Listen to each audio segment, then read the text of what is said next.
Hey! Stop picking my games!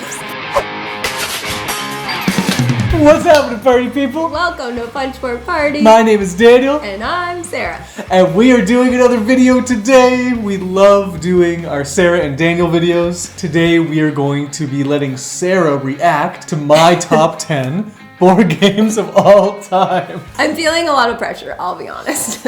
So recently, Father Greg and I finally posted our top 10 board games of all time. Sarah has been waiting to watch that video so that she can authentically react to my top 10 list. We thought it would be cool for her to react to my top 10 list because I was here to react to hers. Mm-hmm. And we're going to talk about kind of what we have in common and what we don't have in common in terms of our taste in board games. I purposely didn't watch your last video so that I didn't have kind of a head start. Okay, so you have 20 games left in our top 100 list. Whoa.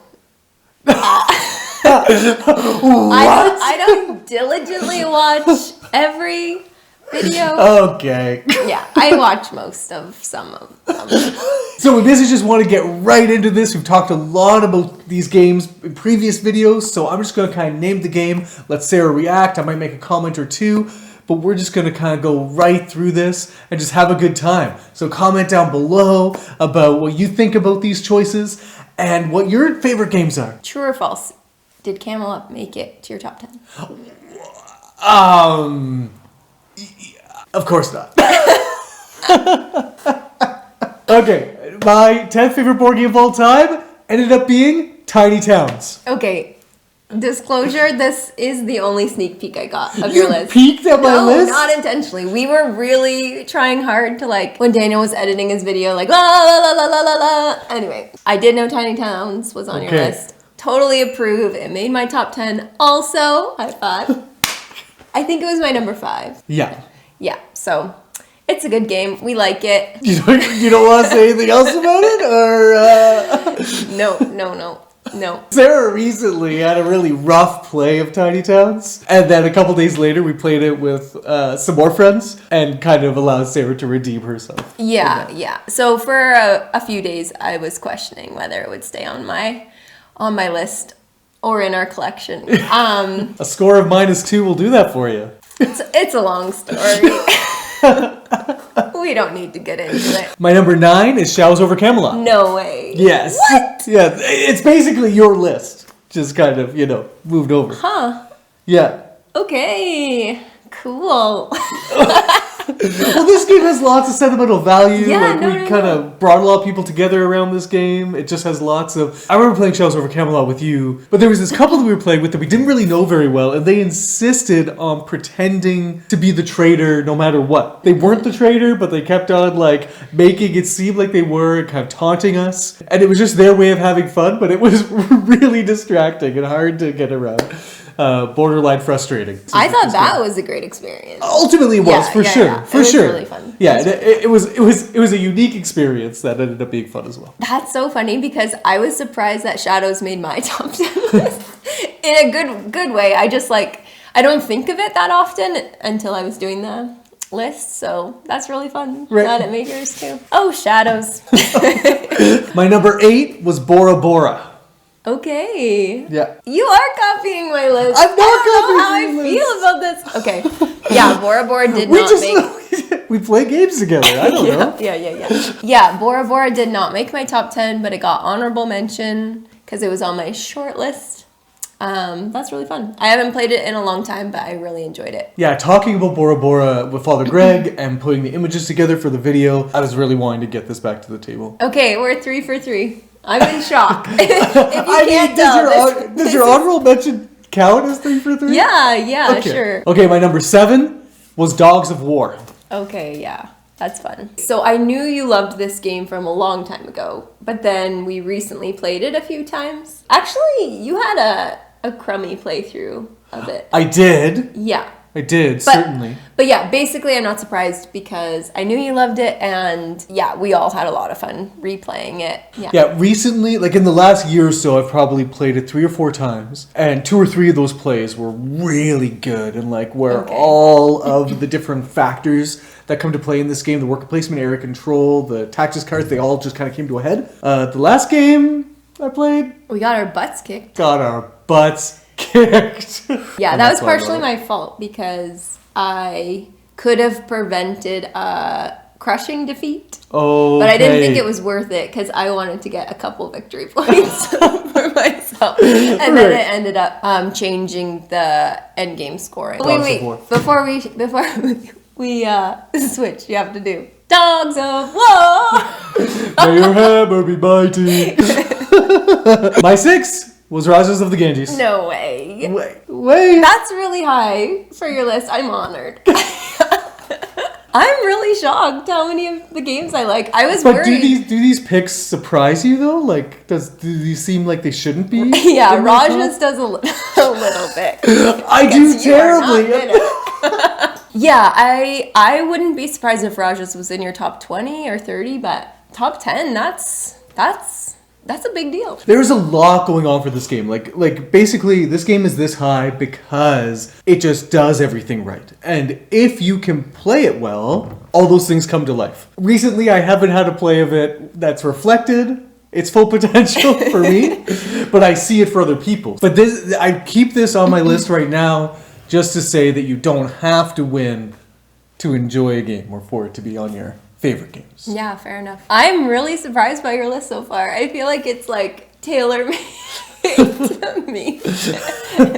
Well, it shows that our hearts beat as one. Yeah, truly. there you go. I was like fully prepared for games that I've never played or wasn't familiar with. Like, yeah, that sounds nice. My number 5 was appropriately 5 Tribes. Nice. Yeah, not surprised. Number 4. No, I'm just kidding. Yeah. This was your favorite game for a long time. You told everybody that. I haven't played it in a long time. You used to not like it very much. Yeah, probably. It kind of gets on people's nerves because of all the options initially to do. Like, it's kind of overwhelming for that. Cool. Number 5 Tribes. Love it. My number 4, you're going to continue to be surprised and shocked. Abyss. Okay, what the heck? Yeah. Yeah, watching the video back, I'm curious if Abyss will stay in my top 10 forever. Okay. It was number 9 for me, I think. But Yeah. it is a really solid game. Again, haven't played it super recently, so I'd love to revisit it. This is a game for me that, like, consistently comes back. Like, when I meet new gamers and we're getting to know each other and playing, like, if I ask, like, hey, have you played Abyss? And they're like, no, I haven't. Then I try to find opportunities to bring it out and play with them. Played this on Board Game Arena with Billy, Indiana. My 3rd favorite game was It's a Wonderful World. Okay. Do you remember what this is? Yeah. 3rd game of all time. Yeah. Okay. Yeah, it wasn't my favorite, but I didn't really dislike it. Just didn't grab me as much. But it doesn't surprise me too much because you like that type of game? Question mark. Yeah. Yeah. I almost find those games like too straightforward. Do go on. Like when you find a strategy that works, you just do that again. Right. And again and again and again. Right. Yeah, a lot of games get flack for being sort of one note, and I don't criticize games that are like that because I just like to be able to go in there and just try and do that one thing the best way I can. It raises the question of whether you would enjoy like factory work. Oh, I think so. I had a little taste that I really enjoyed. I put together coupon books. Okay. Where we What? Have you never heard this before? I was just teasing, but I just meant the repetition part. Like, you know your job, just go and do it. Yes. And that's a great way. I've never really explained the kind of games I like that, but I think that's really apt. You know what you're doing, just go and do it. Huh. Second favorite game of all time? Dune Imperium. Nice. So what do you think? Do you think this makes sense that it's this high?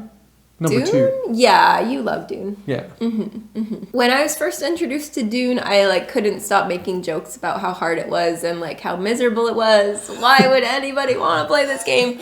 It reminded me a little bit of Agricola, which I haven't played much of, but I just remember the theme for me being like, you can't feed your family. You're probably all gonna die. It's like, why are we doing this for fun? Right. This seems really serious. So yeah, Dune reminded me of that a bit. Like, you can't go anywhere on the board. Isn't that funny? Like, I guess we could do this in our spare time to try and unwind. Right. But no, it it impressed me and grew on me a bit. Yeah, I'm not surprised that it's your number 2. And my favorite board game of all time is Elysium. Okay. And this was really cool because it was Father Greg's 100 Okay. and my one. And you didn't do that on purpose? No. Huh. That's wild. Yeah. I don't think I know it. Yeah, no, I don't think you do. Yeah, I've seen it. On our show. Collecting dust. I've never played it. I don't even know if you've invited me to play it. So yeah, I am a little shocked that your favorite game of all time is something I've never played. I feel a little guilty, maybe. Yeah, so tell me in a nutshell what you love about it. Yeah, so what I really love about it is the way that you draft cards in this game. So essentially it is one of those games where you draft and you build an engine. You kind of do that thing really well. But you have 4 colored pillars, and then the cards have colored icons on them. In order to draft them, you need to have those pillars in front of you. Okay. And then after you draft a card, then you remove one of the pillars. And so then you only have 3 of the 4 colors left. So you're drafting from a common pool? Yeah. Elysium, who knew? Gotta play it. So Sarah, what's your overall impression of my top 10 board games of all time? I approve of this list. I'm shocked how similar it was to mine. Yeah. How high some of those games made it for you. I'm speechless. I really was surprised by that. Yeah. Yeah, I don't know if it showed on my face. Oh, huh. Yes. Oh. Nice. Oh, yeah, I like that one too.